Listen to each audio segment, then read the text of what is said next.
Hello students, in session 3 we have learned about the parts of the cell. Okay, that was the session 3 part 1 and it is a session 3 part 2. Okay, so the remaining things we are going to learn in this session. Okay, before that we will discuss or we will revise the thing. Okay, so in that session we have learned about the nucleus. So nucleus is the major component of the cell. In animal cells, nucleus is present in a center, and in plant cell it is towards the periphery. Okay, then nucleus has a structure, that is it has a nuclear membrane, it has a cytoplasm that we called it as a nucleoplasm. Then if we magnify the nucleus, we will observe the spherical body which we called it as a nucleolus. Then just like a cell membrane which has a pores on their surface, similar like nuclear membrane also has a pore to allows the entry and exit of the materials inside the nucleus and outside the nucleus. Okay, nucleus has a thread-like structure which we called it as a chromatin. If that chromatin or thread get condensed with each other, then they will form a chromosomes, and these chromosomes carry genes which is responsible for transferring of a characters from parents to offspring or from one generation to the next generation. Okay, so this is all about the nucleus. This nucleus is a small round membrane that we have discussed, so revise these things that I have taught you in the previous session. Okay, then there is a protoplasm, means the living thing or living cell, the entire content of a living cell is there in the protoplasm. Protoplasm is nothing but the cytoplasm plus nucleus. Okay, what is there, that is called as protoplasm. Okay, then the thing is eukaryotic and prokaryotic. First we will talk about the meaning of these two words. Eukaryotic, this U means EU, U means true, and karyote means nucleus. Here pro means primitive and karyote means the nucleus. So eukaryotic means the true nucleus having organism, and prokaryotic means the primitive nucleus.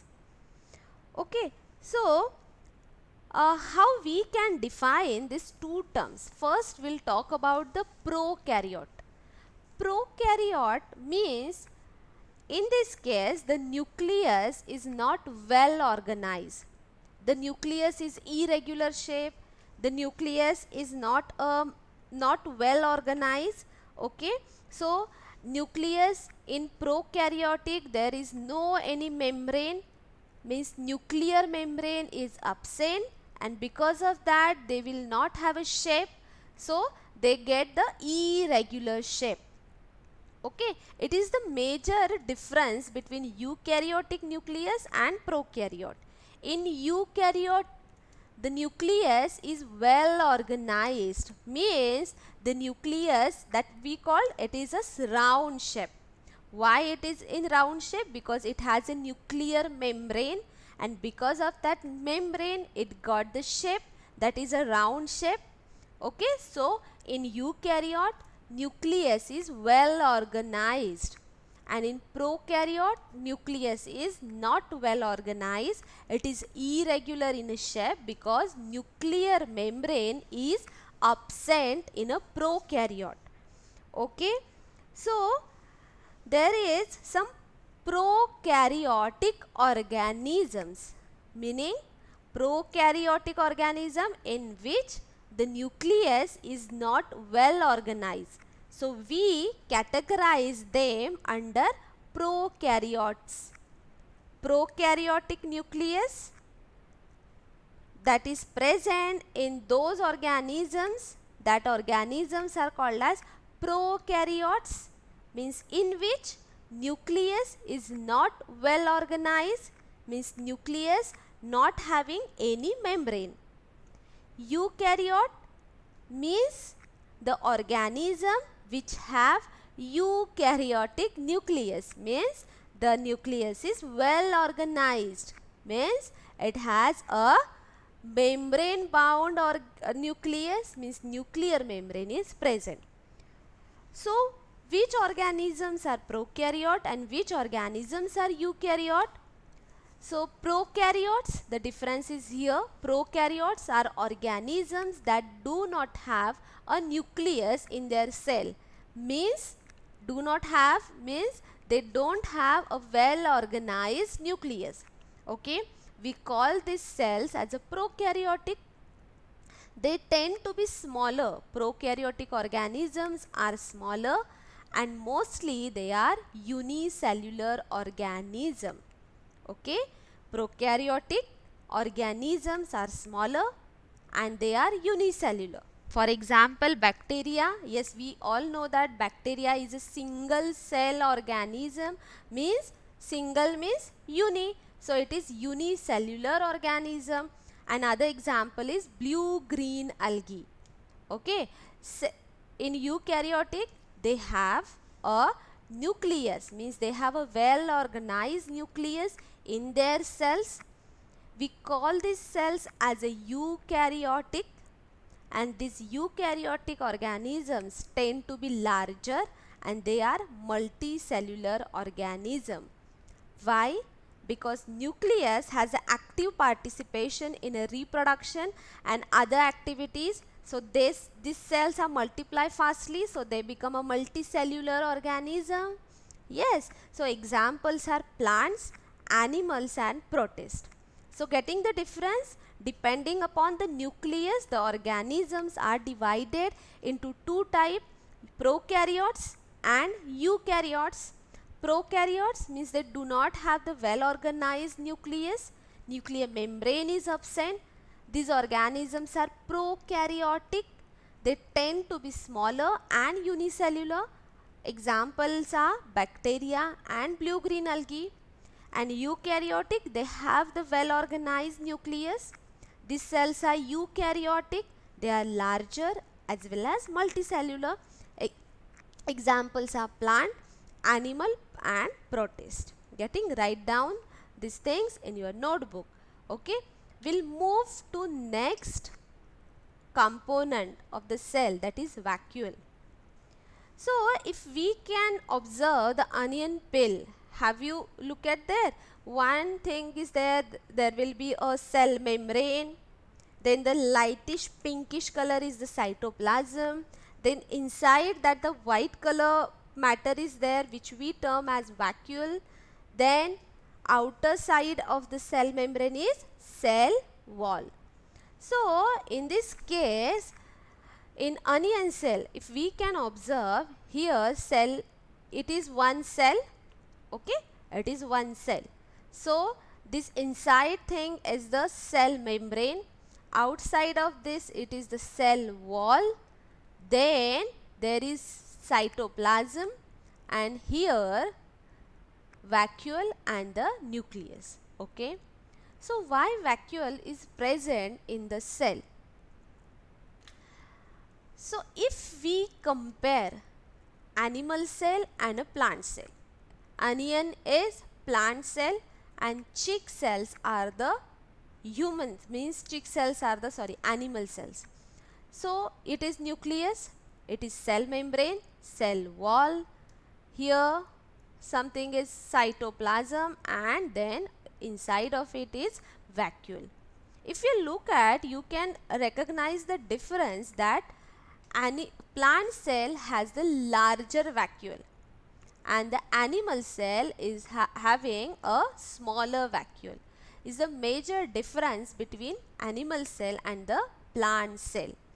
Animal cell has smaller vacuole, plant cell has a larger vacuole. But why vacuole is present? The vacuole is the storage structure in a cell. Okay, vacuole is the storage structure in a cell. It can hold food for later use or waste for a removal. Okay, vacuole is the storage structure in a cell and it is responsible for holding the food, and what is to be removed from the cell, that is waste, it can stored inside in the vacuole. Yes, just we have discussed large vacuoles are common in a plant cells and smaller in animal cells. Getting? Okay, I hope you understood. We'll move to the next point, that is plastids. Plastids, we in your textbook there is activity that we have to isolate this plastid, or we have to observe this plastid from the plant that is Rohu plant, okay, or the Rio plant, sorry, not a Rohu, Rio plant, that is Tradescantia leaf. Okay, so for that we have to take a section of this plant structure. Okay, then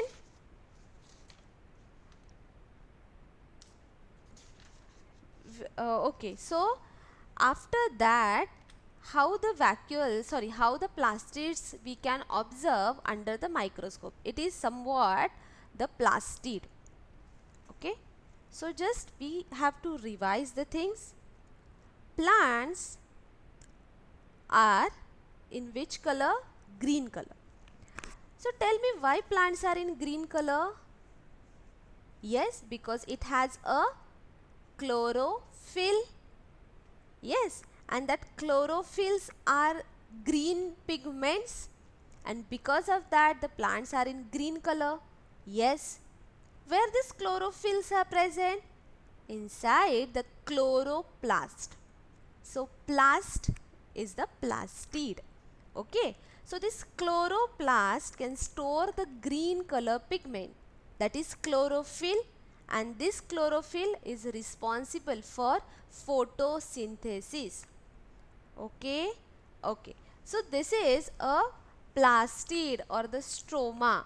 Okay, here the plastids are the large organelles and characteristics of a plant cell. Chloroplast provide a green color and manufacture food for a plant by the process of photosynthesis. There is so many plastids are present. Some are chloroplast, some are chromoplast, some are leucoplast. Chloroplast, they are giving the color green to the plant. Chromoplast means providing color other than green, and leucoplast are somewhat white in color. Okay, so look at here, there is a chloroplast which store the chlorophyll pigment. Okay, so plastids are also a large organelle which is a characteristics of only plant cells. Animal cells don't have or does not have a plastids. Okay, so plastids are the characteristics of plant cells only. Chloroplast, chromoplast are the types of plastids. It can store the pigments or the color inside it. Okay, so in case of chloroplast, they can give the green color, and it is helpful for manufacture of food for plant by the process of photosynthesis. Chromoplast for providing color other than green color. Okay, so here we have talked about the basic components of a cell, that is cell membrane, cytoplasm and the nucleus. Okay, other than we have studied about the vacuoles, okay, which is the storage component of a cell that can store the food and the waste which has to be removed from the cell. In animal cells, vacuoles are smaller and in plant cells vacuoles are larger. Then we have discussed about the plastids, and plastids are the characteristics of a plant cell which stores the pigment and that they can give to the plant. Okay, so green color, that green pigment, that is the responsible thing for the photosynthesis. Okay, then the last part of this chapter is the comparison of a plant and animal cell. Okay, so it is the diagram of a plant cell. So plant cells are somewhat a rectangular shape and the animal cells are round in shape. Look at the nucleus position. In a plant cell, the nucleus is present towards the periphery, and in animal cells, nucleus is present at the center. Okay, plant cell has the large vacuole, animal cells has the smaller vacuole. Plastids are only present in a plant cell and absent in a animal cell. Animal cell only have a cell membrane, but plant cell have a cell membrane with the cell wall, which is the outer covering, or else we can call it as cell wall is present in an animal cell and absent in a plant cells. Cytoplasm is present in both the cells. Cell membrane also present in both the cells. Okay, so with the help of this we have to write this table. So tell me, cell membrane is present in a plant cell, also present in an animal cell. Cell wall present in plant cells, absent in animal cells. Nucleus present in both the cells, but position is different. Nucleus present in plant cell towards the periphery, and in animal cell it is there at the center. Nuclear membrane present in both the cell. Cytoplasm present in both the cell. Plastid is the characteristic feature of only plant cell and it is absent in animal cell. Vacuole is smaller in animal cell, larger in a plant cell. So write down this table with the answer in your notebook. So there will be other things, 6 and 7, it is of no use for you and 4th also. So write down this table with the answers in your notebook. So this all things about the chapter 8, that is cell, its structure and function. Revise this chapter. Okay, write down the answer and the thing or the notes are there, write down in your notebook. I hope you all understood this topic very well. If you have any doubt, please call me or message me, so I will resolve your queries. Okay, do your study. Okay, so thank you so much for watching this session. Thank you.